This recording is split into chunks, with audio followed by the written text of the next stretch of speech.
100 days rosary challenge அப்படின்றால் 100 நாள் ஜெபமாலை சவால்.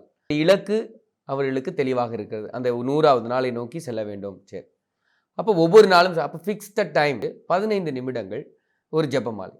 Keep an intention. ஒரு கருத்திற்காக. எந்த கருத்து?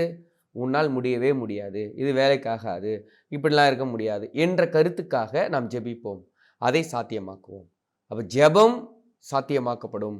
கடவுளால் இது முடியும், என்னாலும் முடியும். அப்போ கடவுளோடு இணையும் பொழுது இன்னும் வேகமாக அதனுடைய தாக்கம் தெரியும். That becomes a life style. அதுதான் அவர்களுடைய வாழ்க்கை முறையாக மாறிவிட்டது. அவர்களுக்கு நான் விசுவாசத்தை கொடுத்திருக்கேன்.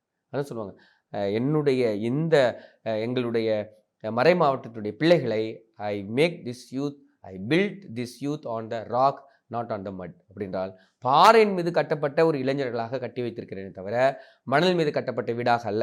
அவள் கொடுக்கப்பட்ட இந்த ஆசீர்வாதம் அவர்களிடமிருந்து எடுக்கப்படாது. நம்மளாலையும் ஒரு விஷயத்தை தொடர்ந்து செய்ய முடியும். 100 டேஸ் ரோசரி யாராலும் செய்ய முடியாது. தொடர்ந்து ஜெபமாலை சொன்னாங்க. இப்போ ஜெபம் என்பது it is not only prayer coming together. ஒரு விஷயத்தை நம்ம எல்லாரையும் ஒன்றா சேர்த்துட்டோம்னா then they will do wonders. இளைஞர்கள் என்பது ஒரு சக்தி.